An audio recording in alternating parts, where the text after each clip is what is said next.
I slowly came out of my deep sleep. On the one hand, I felt terrible. My mouth was dry, my head was pounding, and my stomach felt like I was in free fall on a roller coaster.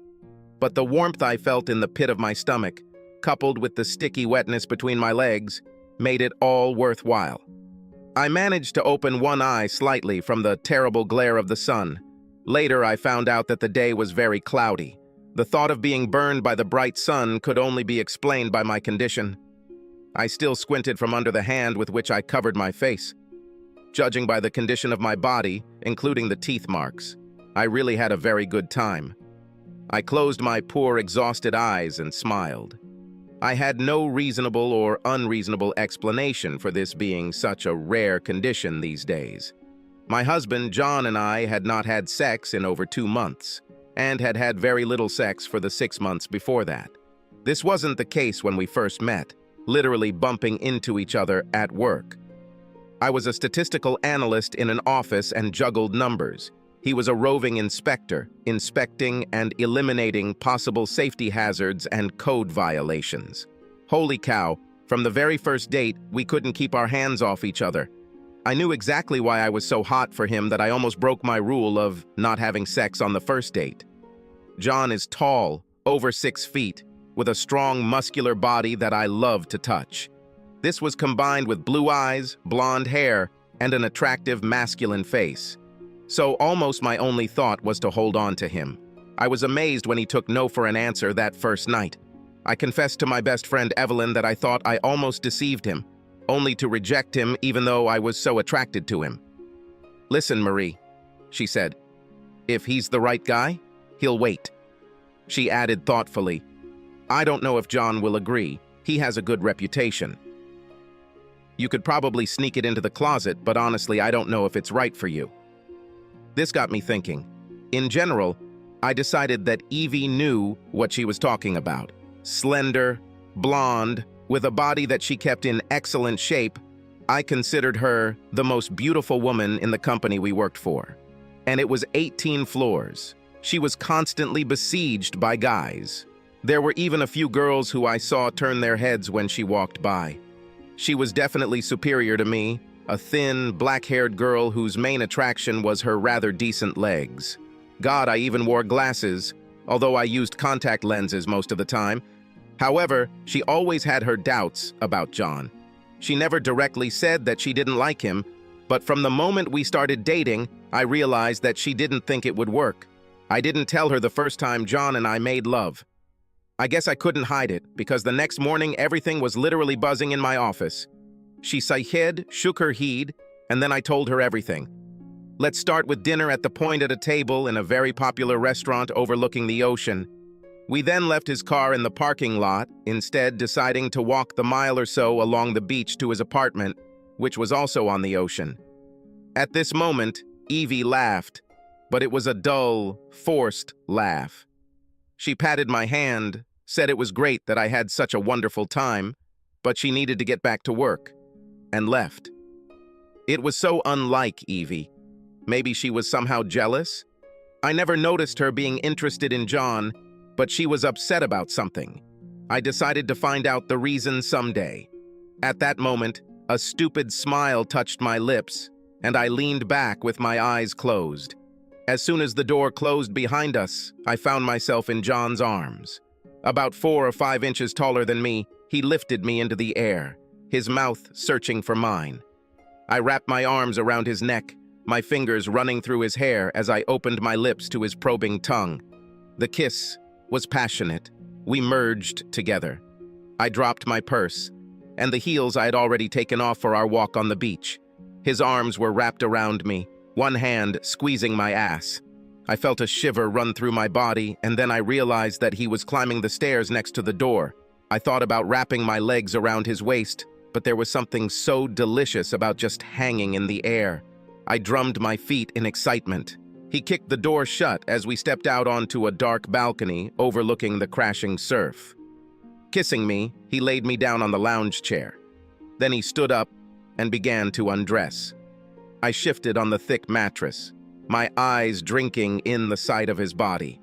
Wasting no time, I threw off my clothes and reached out to him when he finished undressing and fell into a wide chair, already covering me with his body. He grabbed me tightly and turned me over. He smirked, placing his hands on my chest. They were big hands, but they touched me so gently, running their fingers under my small breasts, lifting them up to hold them in their palms. Opening my eyes the next morning, I shuddered and pressed myself against his back as the fog from the morning air rolled over us. I tried to pull it over me like a living blanket. My squirming woke him up, and he laughed. "What are you doing, Marie?" "Laugh if you want, but I'm cold." Then I kissed him between his shoulder blades, my hands wandering along his back. My fingers touched the rough spot, and I looked down. "What is this?" I asked. On his lower back was a jagged red spot the size of a dime. "This is a birthmark." He rolled over and hugged me. "All the men in my family have it." His eyes flashed. "When we have children, you better be on your guard. If it's a boy, he must have a spot like that. Otherwise, I'll find out you were dating the milkman." I giggled. "I will remember it, but don't worry." I kissed him deeply. I don't play the fool in any relationship. A few months later, we got married in a quiet civil ceremony. The only disappointment was Evie's reluctance to be my witness. She finally agreed, but I wondered why she was so opposed to me marrying John. John's witness was our colleague, John's poker and fishing buddy and best friend David. He was tall and broad-shouldered with sharp, clean features and dark, polished ebony skin. I tried more than once to push Evie towards him when John and I became close, but to no avail. It seemed like she wasn't interested in him either. Time passed, and at first, everything went well. I guess after a couple of years, we got used to the routine that most couples fall into. Work, social events, both business-related and otherwise, and even more work. Sex between us, which started out almost constant, dwindled to weekly, then every other week, and then became really rare. I'm sure I was as much to blame as John for the decline of our sex life. And it's not just our sex life. Recent months have seen a sharp decline in hugs and kisses, and even simple touches and words that couples use to reassure each other of their love. I tried, and I was sure John did too. I worked out and tried to monitor my weight and overall fitness. But too many evenings I worked late and subsisted on beer and pizza. I fought as hard as I could, but have gained a few pounds since we got married. Then there was the problem with the children. John suggested we wait a few years until our financial situation improved. I agreed, enjoying the thought of being able to be a full-time mother when the time came. One Friday, I decided to reverse the trend. I got home early, cooked a roast, and opened a bottle of wine. I saved up my spending money for 3 weeks and spent it on a new black lace nightie. Timing John's arrival, I set the table, lit the candles, and poured the wine as his car pulled into the driveway. I completely forgot. It was the 3rd Friday of the month, and he was playing poker with David. John was gracious and grateful, but reminded me that his poker nights predated our wedding and that I knew it. However, he ate the roast and said it was great. 2 weeks later, he surprised me with tickets to a weekend cruise. And, hell, they were on the weekend that I was sent to a tax seminar. He was furious and often repeated that I had not told him about the seminar. After all, he would remember if I did it. After that, a chill really fell on our relationship. No matter how often I apologized, it did not change his approach, that he had put in a lot of effort and I had ruined everything. This made the announcement of David's big party and how much he wanted us to attend even more of a surprise than usual. Well, I firmly decided that he would not leave me that night. Although it is a shame to go to such lengths to seduce my own husband, it would not have been necessary if I had simply remembered to tell him about this damn seminar. I was wearing a black dress that came 3 inches above my knees and 3-inch heels. Other than that, my only clothing was a red lace shirt. John really looked handsome tonight, just as handsome as I remembered him before our wedding. He helped me in and out of the car, he paid attention to me, and that was good. In the evening, we ate and then went dancing. I was in heaven. I wanted my husband's body pressed against mine. I moved and pressed myself against him, not caring that I would make a scene. The night was drawing to what I hoped was its inevitable end. I almost had sex with him right on the dance floor. It's funny, though, that I really couldn't remember any clear details from the night before other than dancing with John around midnight. I couldn't even remember how I left the hotel and returned home. There were bits and pieces, most of them extremely fleecy, but all of them were vague. We must have had a good time, though. Hopefully this meant the drought was over and we would do it again and again. Well, the Saturday this morning made up for the hangover. I managed to open my eyes again and smiled as I vaguely saw my clothes hanging on the edge of the bed. Maybe the red shirt worked. Waking up naked with a warm body next to me was very exciting. I wonder if I can get John to pick up where we left off. Crap. First good sex in months, and I barely remember anything. I woke up, and now I will remember no matter what happens. I rolled over, opened my other eye, and began to hug John when I froze. I closed my eyes tightly, hoping that when I looked again, it would all be a mirage. I looked out, but that was not the case. Oh my God! The body I was pressed against was male. It was naked, and it was black. I suppressed a cry and propped myself up on my elbow. This cannot be, this should not be. But it was David. I looked around the room wildly. I've never been in David's bedroom. I never had any reason to be interested. But this was not my bedroom. This was not my bed. This was not my husband. My foggy brain tried to connect the dots. If it was David, then this was his bedroom. What in the name of all that is holy am I doing here? Well, it was obvious what I was doing here, but I didn't understand how or why. Pull yourself together, Marie, I advised myself. I slipped out from under the sheets, grabbed my clothes, and put on my dress. I suppressed a sigh of relief when I saw my bag on the dresser by the door. I picked her up, clumsily shoved the torn lace underwear in, grabbed my shoes, and tiptoed out of the bedroom and down the stairs.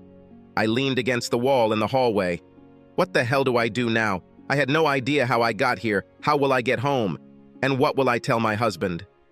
A wave of panic washed over me. I have always maintained that if I am in a relationship, I stay in it. And here I am. Not just dating, I'm married and waking up with... My mind shied away from this thought. The most important thing first, I decided. And the first thing we had to do was get the hell out of this house before David woke up and go home. I carefully opened the front door, turned, and ran down the driveway. My purse fell on the concrete. Breathing stopped. I felt my heart make one convulsive leap and then stop functioning, because leaning on the hood of his car with his arms crossed over his chest, with such an angry face that I had never seen before, stood my husband. "Get in the car," he said through clenched teeth. "Bitch!" I couldn't think of anything to say or do. I just stood there, unable to move. We drove the entire way home in complete silence. I huddled in the passenger seat and stared out the windshield. I had no idea what to say. He finally broke the silence as we pulled into the garage. "Went." I froze in the car. I said, "Let's go." I could hardly hold back my tears. John had never talked to me like that, but I'd never given him a reason before. He pointed to the sofa. "Sit down." I sat with my knees pulled up to my chin and my arms wrapped around them. I couldn't take my eyes off John. He looked so angry and so sad at the same time. God, what did I do to him? He sat down in a chair and stared at me. Long minutes passed. "For God's sake, John, say something," I finally blurted out. "What the hell do you want to hear from me?" He almost growled, rising to his feet. He towered over me, and I curled into a ball on the couch. "Do you want me to tell you how I woke up this morning in David's guest room and found that you weren't with me? Do you want me to tell you that I haven't seen you since we danced together last night? How about I look for my loving, faithful wife, and finally, look where I never dreamed of seeing her? Maybe you want to know how I felt when you finally ran out of the house? Maybe you would like to know what it feels like to have your heart ripped out of your chest?" Now he was almost screaming. Now I was crying, and the loud sobs were taking my breath away. He sat down on the sofa next to me. "Marie, for God's sake, say something. Tell me why. Tell me what went wrong when you were looking for love in the arms of my best friend. I tried to explain. The thing is, I didn't have any explanation. I couldn't remember anything except wild copulation. I didn't even realize it was David, as if it were plausible. I remembered a couple we once knew. She would get drunk from time to time and act like the worst bitch in the world. The next morning, not only could she not remember what had happened, but she also denied that anything untoward had happened. Since she didn't remember, it didn't happen. Well, I knew damn well it happened to me, but I didn't remember much of anything, and I certainly didn't remember getting into bed with David or doing anything with him at all. Will John accept this? Judging by the expression on his face when I stammered about my confusion and grief, he didn't believe me. Damn, I wouldn't believe it either. It sounded so lame, but it was true. Through my tears, I managed to tell him that I was very sorry. I regret everything, that I hurt him, that I betrayed his trust, that I regret the events that led us to this. Finally, he had his fill and turned away. I don't know what will happen next. I can't stay here. He headed toward the door. Someday, I will return. The door slammed behind him, and I heard a car drive away. I just sat there. I watched the shadows lengthen and night fall. I turned on the lamp next to the sofa, afraid that the darkness would swallow me. Only the next day I heard the door open. I was still sitting on the sofa. Most of all, I was afraid to go out. I ate only coffee and almost nothing else. Every time I tried to eat, I saw David's back and John's face, and I felt sick. I slept fitfully on the sofa. When John returned, I wanted to rush to him and hug him, but I couldn't. I knew it would be a gesture I would have to earn from him. I just sat there, curled up on the couch, and looked at his face, waiting for some sign. He leaned back in his chair. He sighed and ran his hand over his face. Looks like he didn't sleep much either. Finally, he looked at me for a moment. His gaze slid away from mine, as if he couldn't stand to look at my face. How could I blame him? I'm not going to divorce you, Marie. I wanted to jump up from the couch and rush to him. God, I was ready to crawl to him for telling me that. I don't know if I have ever loved him more than at that moment. But all I could do was whisper, "Thank you. But everything will be different. I'll tell you that. You'll never be close to David. If he comes to the restaurant, you will get up and leave." He looked at me, raising an eyebrow questioningly. I nodded in agreement. "By the way, you won't go anywhere without telling me where you're going and with whom. You will not be alone with any guy in any situation unless I know about it and allow it." He looked around the house. "I wish we could afford to live on my salary, but now we can't. Besides," he looked at me, "I feel calmer knowing that during the day you are in the same building with me. Unless, of course, you're having sex with someone there." "No, God, John, never." I wanted to tell him that I would never cheat on him at work, but the words got stuck in my throat. Until last night, I thought that I would never cheat on him. This is not all. He stood up and began to pace around the room, putting his hands behind his back. He looked at me and took a deep breath. Maybe I'll decide to have a mistress, maybe not. I started to protest and closed my mouth, but he must have noticed how I flinched. He raised his hand and pointed at me. "You have no right to protest against this decision." He stood in front of me. "Anytime you feel like you can't handle it, I'll give you another option. Tomorrow we are going to the law office. The divorce papers were filed and there was a certified check for $10,000. I've already signed the papers. Tomorrow you will do it too. If you find that you can't handle the consequences of your actions, just show up any day. Sign and collect your check. You will lose the rest of our common property." I shook my head in agreement. "You won't discuss this with anyone. Even with Evelyn, or should I say, especially with her. She never liked me, and she's going to spread it all over the company, hell, all over town. Now no one knows about this except you and me and, of course, David. Someday I'll talk to David and persuade him to keep quiet." "Damn," he continued bitterly. "At least he owes me that. Oh, and I was planning on sleeping in the guest room. But it was a stupid idea." I looked at him, obviously with some hope in my eyes because he hastened to add, "It's you who will sleep there." He turned away from me again. "At least you didn't have sex with him in our bed?" I hid my face in my hands, but still screamed. "Needless to say, I won't have sex with you for at least 6 months. After we see the lawyer, I want you to make an appointment with the doctor and get everything checked out that you might have caught." David is a true swordsman. He stood up and began to climb the stairs. "I'm going to take a shower. By the time I leave, you'll have moved everything you want to the other bedroom." Hearing the sound of water, I went upstairs to our bedroom. Automatically, I gathered my clothes and moved across the hall. I cleared my personal items from the dresser, removing my presence from the room. I thought for a moment about my things in the bathroom. I decided to leave them. I could buy new toothpaste and stuff. I wasn't going to break his decision by going there to get them. As it turned out, this was not necessary. Later, when he came over for dinner, he rudely informed me that he had packed up my stuff and moved it to another bathroom. The next day, we went to a lawyer's office and signed papers that could end our marriage. When we were done, the only thing keeping me from getting a divorce was my signature on the last page. John dropped me off at the doctor's office and I went through a series of tests. Everything came back negative, but as I already knew, HIV can manifest itself even after 6 months. Life went on. This always happens. I cooked food, cleaned the house, went to work, and immediately returned home.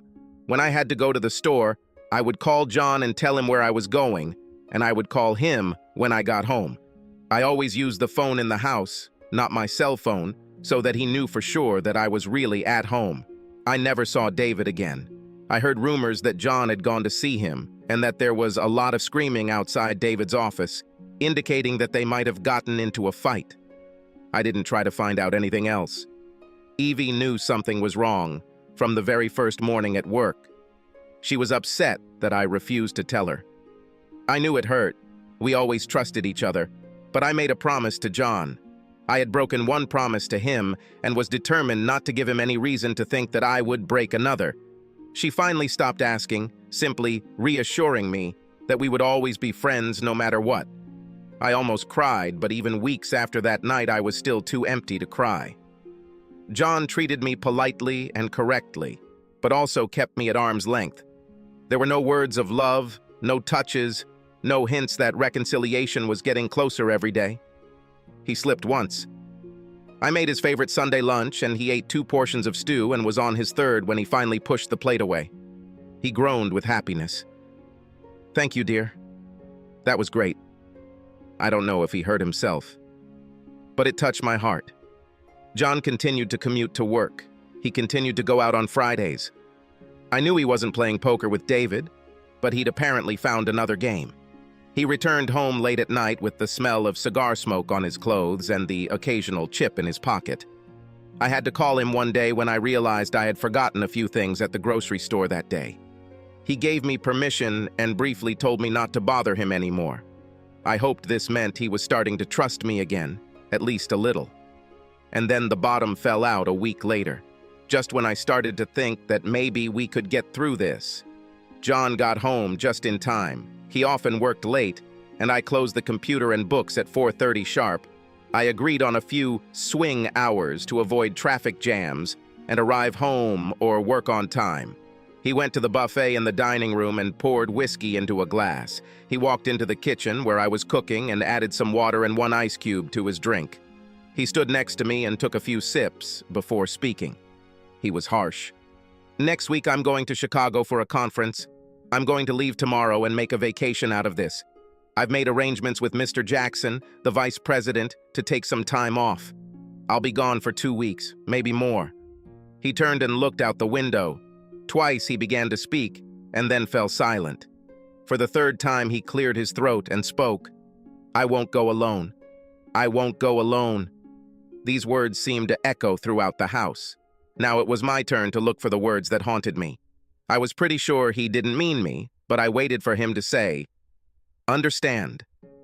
I'm taking Lynn Richardson with me." Lynn Richardson. I knew her.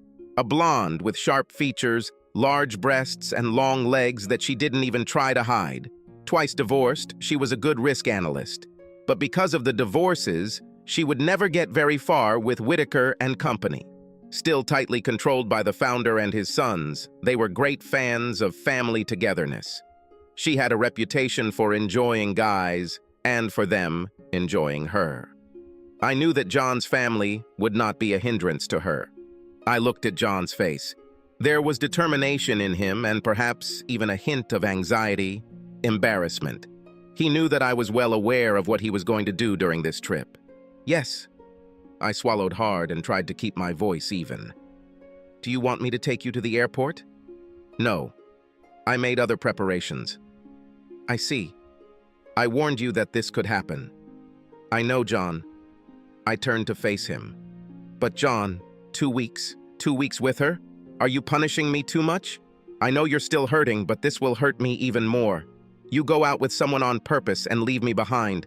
This is not an accidental slip from drinking too much. This is a calculation. Maybe so, but it will happen. I want my self-respect back. If you don't like it, go to a lawyer. The rest of the evening pass it in silence. John pack it up while I clean it up after dinner. As I started to walk up the stairs to go to bed, his voice came from behind me.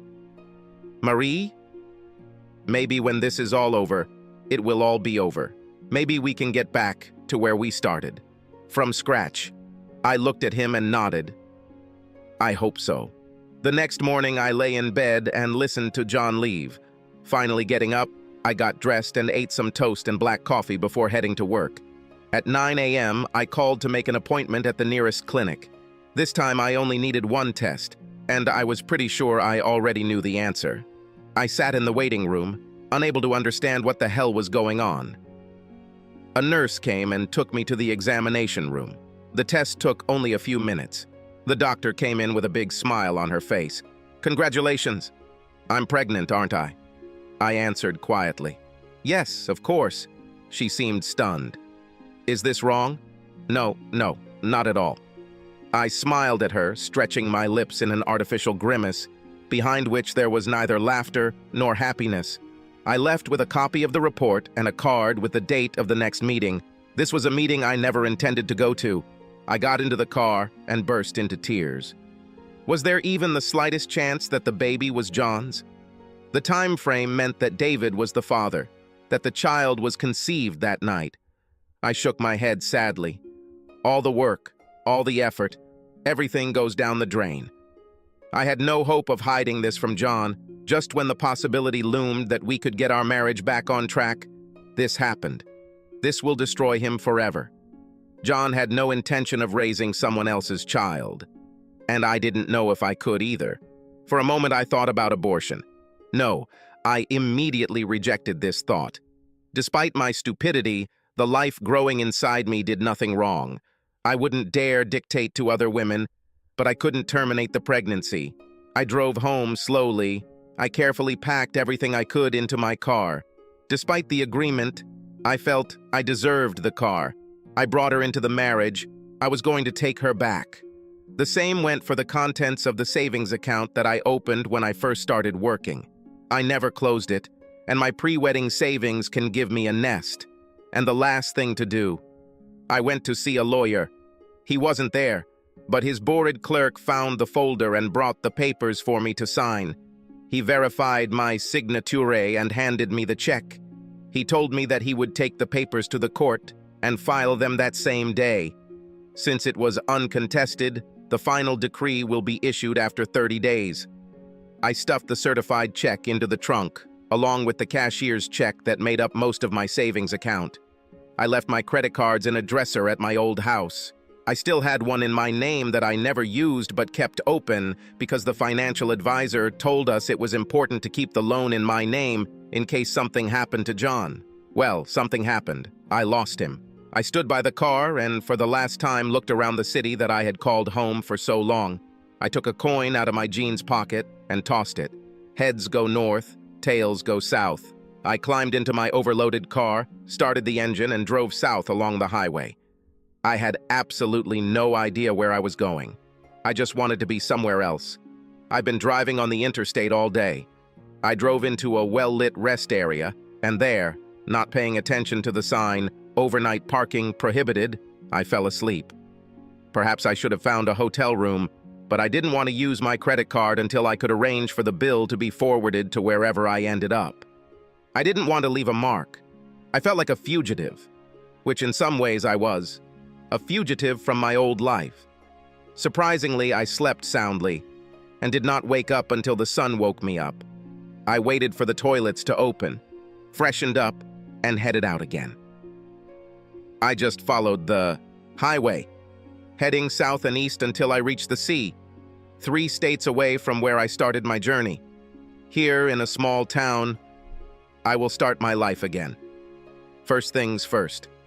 Well, there were a lot of important things. I needed housing. I needed a job. I needed a doctor. Surprisingly, my luck seemed to change with the journey because all 3 of them fell in line, one after the other. An offhand comment from one of the county sheriff's deputies led me to a perfect little apartment, a converted carriage house of a large old house owned by a delightful elderly couple. Not only did they make me feel welcome, but they also connected me with a local grocery store owner who needed an accountant. Shapner, the store owner, introduced me to a woman emergency room doctor who taught free night birth classes that were well within my budget. I worked, I ate, I did the exercises and took the vitamins recommended by the doctor. At first, I spent most of the evenings at home. I didn't bother with the TV, finding that I enjoyed listening to the radio and reading. Since I was careful with money, this led me to the local library. The first night I joined a literary discussion group. My Thursday evenings were busy from then on. As difficult as it was, I made an arrangement with the adoption agency that my doctor gently referred me to when I finally broached the subject with her. Maybe it was a weakness, but I knew I couldn't bear the stress of being a single mother to a biracial child. I was afraid that I would be offended, that I would blame my own failures and the collapse of my previous life on an innocent child. It is much better to find a home where this child can grow up in safety and love. I thought about John often, at least at first. I wonder how he copes. Was he sad? Was he upset by my leaving? Or did he regard my departure as good riddance? I didn't leave a note or a farewell message. I know I hurt him terribly, but he hurt me back. I, of course, did not expect that he would forget or forgive without much difficulty, but things went from bad to worse. It's probably for the best that it all ended this way for both of us. And yet I missed you. There were many nights when I closed my eyes and dreamed of him. But this happened less and less often. I deliberately did not take a single photograph of him from home. I didn't want to remind myself of what I'd lost. Once the divorce was finalized, I took the necessary steps to revert to my maiden name. I was no longer Mrs. Cooper. I was Miss Walcott again. Now I got comfortable and felt comfortable, if not happy. I made friends. I even went on a couple of dates. Of course, my increasingly bulging belly was no match for great slow dancing, let alone sexual propositions. So I continued to sleep alone and rock my boat. Then one morning I was crunching sales numbers and looking for an invoice that I couldn't find when my feet got wet. My waiter broke, contractions started, Mr. Shapner called an ambulance, and his wife held my hand. I will not go into details that every woman who has ever given birth knows. Finally, I managed to make the last push. I heard crying as my baby took his first breath. I leaned back with relief. "Miss Walcott?" "Yes," I managed to answer. "You have a wonderful boy." And with these words, the nurse placed a bundle wrapped in a blanket in my arms. Oh no, I shouldn't have seen him. I later learned that my premature birth took the adoption agency and doctor by surprise. Instead of immediately taking the child away, they gave it to me. I tried to convince myself that I wouldn't look at him. I knew that if I spent even a little time, I wouldn't be able to let him go. But my eyes were fixed on him, and I looked. He was wonderful. His eyes were tightly closed. I unfolded the blanket to reveal 10 identical, perfect pinkies. He was the most wonderful creature I have ever seen in my life. And he was white. Somehow my hands moved on their own, even when my brain refused to process the sight in front of my eyes. I carefully turned the baby onto his tummy and looked at his lower back. The tiny, jagged red mark was there. All I could think about was, that son of a bitch. I was still in a daze when I left the hospital with Mr. Clifford Walcott. I named him after my father. My parents died while I was in college, and Clifford's last name was mine, not the person who was responsible for him. Over the next few weeks, I was too busy to think about the amazing surprise. Stan and Muriel Ridgway, my wonderful landlords and friends, could hardly wait to babysit and allow me to return to work. They had no children of their own and immediately fell in love with Cliff. When I came home one afternoon and heard Muriel whispering to Cliff about how much Grandma loved him, my eyes filled with tears. Happy or not, new life or not, I needed to figure out what exactly the hell had happened. I sat down and methodically tried to list everything I knew and suspected. First of all, I obviously had sex with John that damn night. That was the only night I had sex in weeks, and it never happened again. So Cliff was conceived that night and conceived by my husband. So John's claim that he hadn't seen me since we danced together was complete nonsense. It was a chaotic night, but I knew damn well I wasn't with him before bed, so he made love to me later that night. No, I thought angrily. They didn't make love. Did I have sex with David? I didn't know, I couldn't be sure, but I sure as hell doubted it. I doubted it because I knew John. If he had enough control to set this up, he would never allow anyone to take advantage of me. Besides, I knew David too. David didn't need to catch his women drunk and unconscious. He could make them line up 2 by 2. And why do I remember almost nothing about that night? Yes, I drank, perhaps, more than usual, because I enjoyed myself and the new attention from my husband, but not so much as to lose consciousness. Obviously, it was too late to do a blood test to see if I had been drugged, but I was leaning toward that conclusion. Okay, everything seemed to fit. I was set up by my ever-loving husband and took the blame for something I didn't do. But why? What could make John do this to me? And then treat me like a leper when I've done nothing wrong? It seemed simply impossible. Did I really know the man I married that badly? Now, I was almost sure that I knew what exactly happened. I just don't know the reason.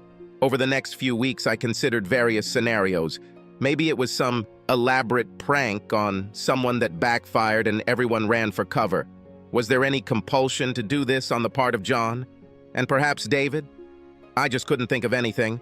Then, one Sunday afternoon, as I was leaving the spare bedroom children's room, someone started banging on the brass door knocker. I had just put Cliff down for a nap and was seriously considering taking some sleep myself. I didn't want anyone to bother us. I opened the door and froze in shock. After a long silence, I heard, "Aren't you going to invite me in?" "Yes, please," I answered, stunned. "Come in, Evie." She came in, and I automatically asked her to be quiet. Seeing the surprised look, I tiptoed into the nursery and showed her Cliff. She was surprised. I led her into the living room. She sat down on the sofa, and I was next to her. We were silent for a long time. I looked at her, and she turned away, and finally I had to break the silence. "How did you find me?" "Car insurance," she answered. "When you received a new policy, the state office, which monitors these things, received a regular notification. I have had a standing request for any changes, with the justification that there may be an outstanding claim under the old policy. But I did it a few months ago." "Why did you wait so long?" Evie looked away. "I was ashamed," she said quietly. "From what?"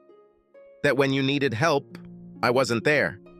And," she paused and then continued, "and because I knew about John's affair and didn't tell you anything about it even after I realized that you found out yourself." "Evie," I said quietly, "what are you talking about?" "John's affair with Lynn Richardson. I knew this had been going on for months. I didn't say anything. Then I realized that you must have found out because you became so withdrawn and upset. I finally got up the courage to talk to you, and then you disappeared. Sorry." I slowly digested Evie's words. Now everything has become much clearer. I started to understand something. That's why we couldn't move forward financially. I put in money, and he took it out. David was undoubtedly covering for him under the guise of weekly poker games. Now I was completely convinced that David's whole episode was set up in order to what? I still didn't understand it.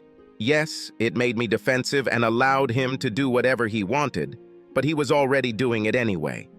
Why? I shook my head. Evie looked at me with shame, regret, and something else that I couldn't identify in her eyes. Evie? I left the words hanging in the air. Yes, she answered quietly. He took Lynn with him on that non-returnable cruise. I heard them making plans a month in advance. Evie? For God's sake, why didn't you tell me anything? It would have been painful, but my whole life was ruined. Please tell me you had no idea about this plan of his. The confused look Evie gave me was enough to answer enough. I told her what happened at David's and the weeks that followed, and she almost fell apart. All she could say over and over again was, sorry. Why, Evie? Why didn't you tell me? That's the only thing I can't understand about your role in this case. She turned away from me. I wanted someone else to tell you. I tried to convey information somehow, but I couldn't allow myself to be associated with this. I don't understand, Evie. Why did you hope that I would find out this from someone else? Because if I told you, you would hate me. I thought it would ruin everything. I shook my head. I'm still confused. You always seemed upset that I dated and then married John. Maybe it was unfair, but I always thought that you wanted him for yourself. No, my God, no. Evie turned to me and took my hands. Have you ever seen... What didn't you see? Oh, Marie, I didn't want John for myself. I just didn't want you with him. I didn't want this because I wanted to be with you. Evie looked at me, expecting I don't know what. Emotions raced through my head. I didn't know what to say or even think. When I didn't say anything, she leaned forward, holding my hands in hers. She stroked my palms with her fingertips. I looked into her eyes. I saw hesitation mixed with suppressed desire that I never thought I would see in another woman's eyes. Evie brought her lips to mine. I felt them touch me and then pull back. She looked at me as if she expected me to slap her, or worse, refuse her. I realized that she was waiting for me to answer her revelation one way or another. She shuddered slightly. She must be as nervous as I am. Something deep inside me that I didn't even know I had must have responded to her because she kissed me again. This time, her lips pressed against mine. My head was spinning. I was fixated on the idea that Evie wanted to be with me. I couldn't believe it. I knew that she dated several girls, but at the same time, I always thought that she preferred guys. Now her lips were with mine, and they were so warm and soft. I haven't kissed for so long, and it felt so good. Her fingers were in my hair and my mouth open to her. Just for a minute, just for a minute. I was going to stop this. I was. Her hand was on my chest and she gently pushed me back onto the couch. I wasn't like that. I had to stop it. Stop her hands pulling my top over my head. Stop my hands wrapping around her. Stop it all. But when she hesitated and pulled away slightly, I pressed myself against her, stretched out on the sofa, and pulled her towards me. Her fingers unbuttoned my shorts, and I lifted my hips for her to pull them down. Her legs were smooth and strong. I put my hands on her shoulders to push her away, but instead I caught her top and pulled it off. I tried to tell her when her tongue took over my mouth. I tried to tell her to stop. Then her breasts were on top of mine, and her legs spread mine. I made one last attempt to stop, but my hand slid between us and felt the wonder of her breasts, and now at least I was still like that. She made love to me wherever her skin touched me, from her foot stroking my calf to my thigh. I jerked under Evie, and then her tongue began to move down my body. He didn't stop as I squirmed under her, but passed between my breasts and across my stomach, leaving a wet trail on my skin. I spun around on the couch, only managing to muffle my squeal as I remembered that Cliff was sleeping in the next room. Evie and I spent the night together, only getting out of bed to take care of Cliff when he woke up. The lovemaking was intense and exciting, and such a release from months of celibacy. But in the morning I got up. I fed Cliff, changed him, and sat in the rocking chair Stan had made for me while my son fell asleep on my lap again. Evie entered the room, looked at Cliff, then at me, and smiled sadly. "That's it now, right?" she asked. I was sad, but she was right. "Yes, Evie, last night was wonderful. Thank you for everything, for confessing to me about John, and most of all for opening this new door for me. But," I searched for words, "but I don't love you. And I think you don't love me either." "No," said Evie, sitting down on the sofa where we experienced such passion yesterday. She quoted the old saying, "The only thing sadder than not achieving your dreams is having them come true." Her lips curled into a sad smile. Maybe it was just a dream, maybe it was a crazy hobby. But no. Suddenly I finally had you, and as fantastic as it was to be your first woman, the longing disappeared. She stood up and knelt down next to me, touching Cliff's forehead with her lips. I touched Evie's face with my fingertips. She turned her head and kissed them. Then we exchanged a long, tender kiss, in which there was no passion, only goodbye. She wiped the tears from her face and left, closing the door behind her. I stood up and took a deep breath. It was time to start.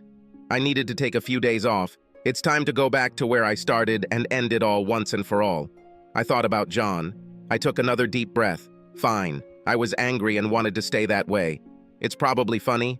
When you've changed so much, you don't expect anything else to stay the same. I drove around the town square and nothing had changed. Well, but I have changed a lot. I arrived in town the night before and stayed with Evie. Truth was stranger than fiction, and we spent the night in pure chastity, even though she only had one bed and we both slept in it. The spark between us, which flared so brightly that evening, almost went out. This experience, thank God, left us as friends.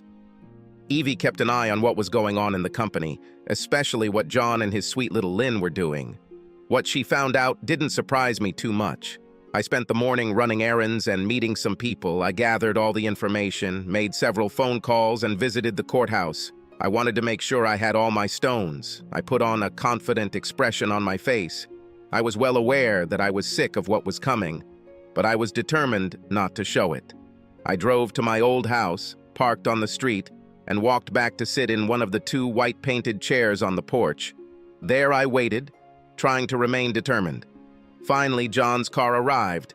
He parked the car in the driveway and walked to the front door. His head was down, and I had time to study him as he approached. Damn, he looked terrible. His face was drawn, he lost weight, and the wrinkles that crisscrossed his face made him look 10 years older. Fine. For a second, it seemed to me that he was going to climb the stairs and pass me without noticing that I was here. He realized that someone was sitting there and turned his head. It took a moment for reality to sink in. He frowned for a couple of seconds, as if he was trying to remember me. Then his eyes opened, and he turned very pleasantly pale. "Marie?" He tried. I have to give him credit. He tried to find a balance between long-suffering, injured husband and "thank God you're okay," when he started babbling about how much he missed me and how glad he was that I was home and he thought he could forgive me. But how dare I bother him, and what made me sign the divorce? "Oh, for God's sake, John, shut up." "What?"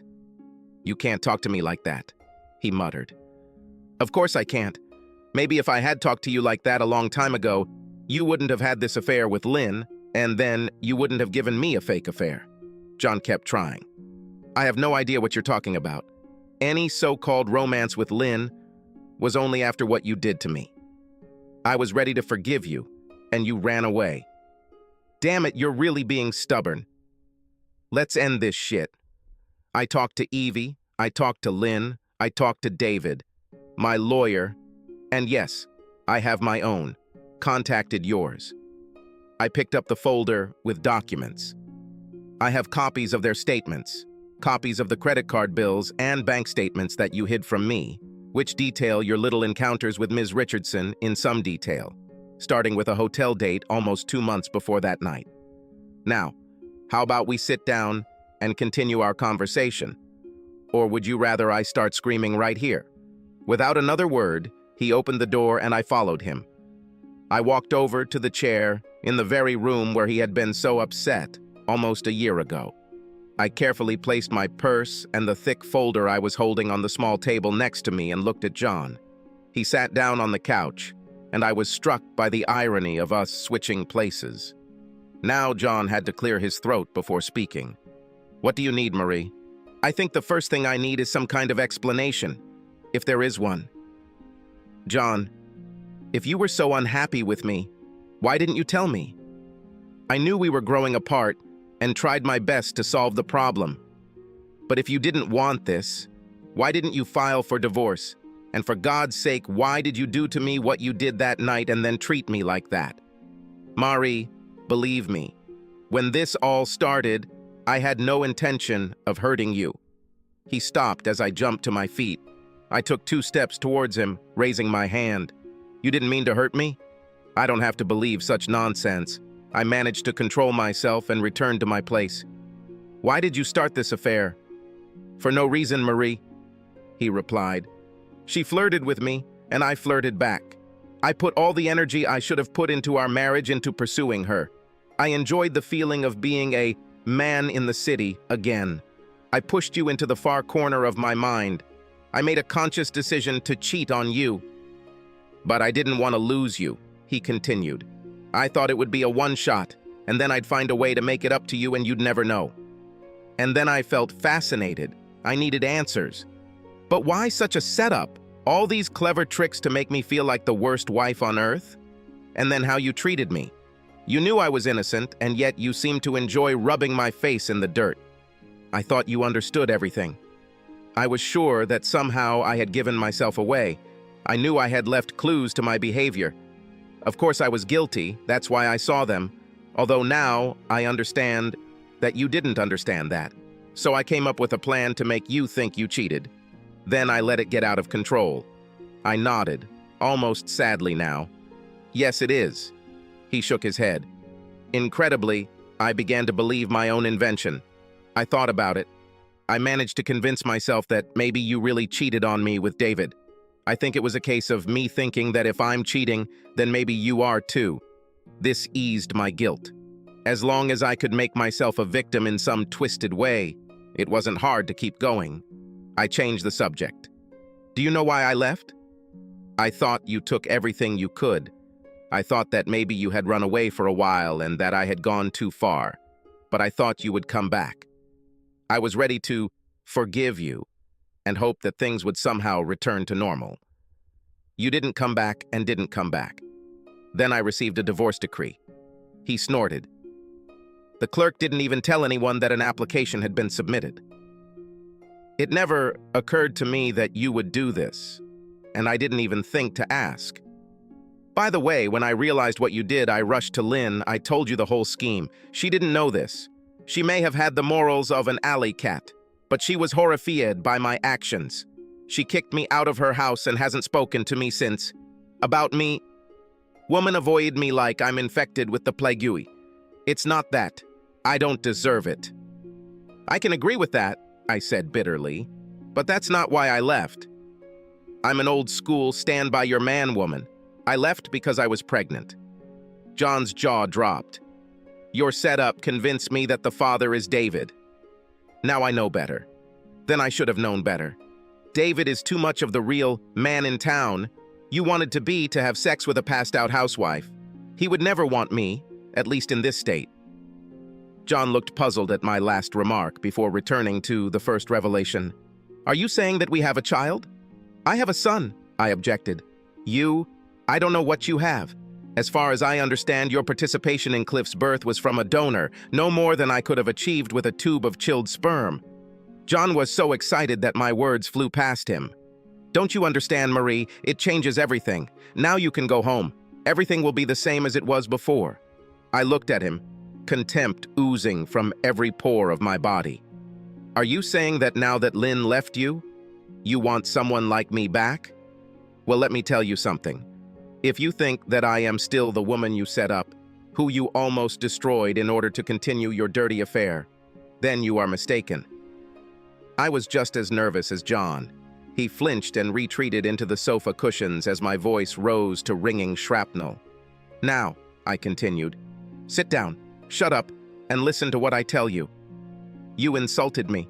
You abused my love for you. Physical abuse would not have hurt me as much as the torture you put me through. Luckily, I was able to pay a little bit before coming here this afternoon.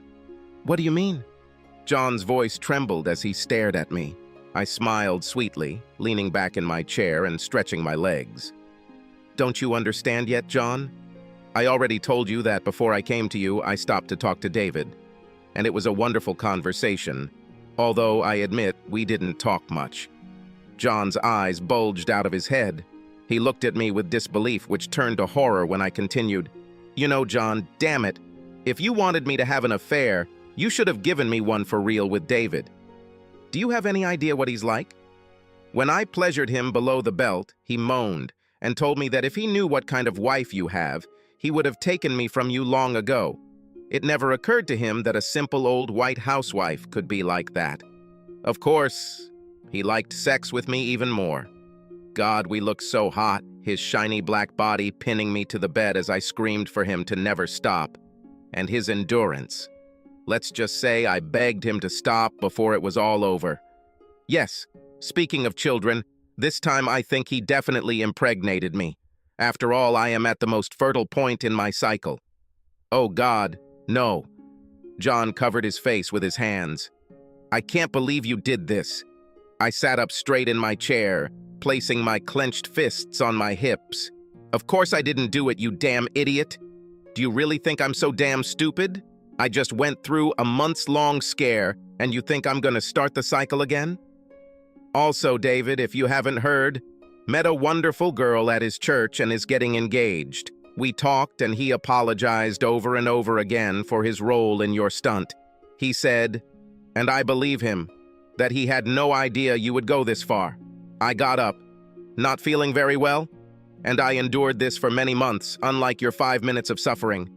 I let the anger shake me for another minute. Then I took a deep breath and held it until I stopped shaking. As I exhaled, I remained calm and focused. That's enough, John. I've thought of several cunning plans to take revenge on you, to cause you the same pain as me. I know I can make you lose your job. I can file a criminal case against you. Those blood tests you made me take, all sorts of things appear, including illegal substances. I wonder why the memories of that night are so scattered. Is this the case? My friends include a very nice, high-ranking police couple in my new hometown. They made me talk to the district attorney. Does the word conspiracy mean anything to you? I assure you that David, Evie, and everyone else will testify in a minute. I took the folder I brought with me. But that won't happen, not because I have any feelings for you, but if you're out of work or in jail, you won't be able to pay child support. Besides, my voice became thoughtful and a little sad as I thought again about how things turned out with this person. Besides, I'm not going to waste my life on you anymore. I've wasted enough heartache and suffering. I will live in the future, not in the past. I handed him the folder. So here it is. Our new financial agreement. I get 50% of what we had at the time of the divorce. I'm even giving you a $10,000 loan. However, you will be reimbursed for your little cruise and all the other amenities you showered on Lynn. In addition, you agree to pay a regular percentage of your salary and child support until Cliff turns 18 or graduates from college. You can discuss this with your lawyer. He has a copy. He will offer to sign it. He doesn't really like the word conspiracy either. I gathered my things and looked at him. Have questions? He shook his head silently. I nodded and headed towards the door. Goodbye, John. And all the way home, I never looked back. Another year has passed. I still talk to Evie sometimes. I don't ask about John, and she doesn't tell me. This is a turning page of my life. I still sometimes wonder how things would have turned out if John had been strong enough to resist the urge to cheat, or at least not fall for this wild plan to cover his tracks. But I don't spend much time thinking about these things. I still live with Cliff's wonderful step-grandparents. I still work at the grocery store. Yes, I could buy a house and maybe get a more prestigious job, but I'm happy where I am. I have many friends in this warm city. When Cliff and I leave the house, we spend half the time waving and greeting friends on the street and talking to people we know. The child support John pays each month goes into a trust fund for Cliff and his college education. I used some of my income to buy a minivan and, with Stan and Muriel's permission, converted the top floor into additional bedrooms. Why do I need additional bedrooms? Because I still hope. I didn't understand John. I didn't understand that although he was physically strong and handsome, he was weak in relationships. Let it be so. I don't hate him. I just feel a little sorry for him because he would never have me again, and I decided that I was a damn good catch. Not long ago, we talked on the phone. He would like to see his son someday. That's good. I won't interfere. He even asked if Cliff could spend the weekend with him when he was older. There's a wistful quality to his voice when he talks about what they could do together. This is amazing. A man should take his son to a ball game, fishing, not that John is a fisherman, camping, whatever the boy and his father need to do together. I would like to have more children. I wish I could find someone again to share my life with, someone I could trust. It can take some time. I am dating. I met a paramedic who works at the hospital and he's damn cute. I think Cliff may have to spend Saturday night with his grandparents again. What doesn't kill you makes you stronger. For me, it is. Now, when I look in the mirror, I see a woman who can stand on her own 2 feet and live her own life.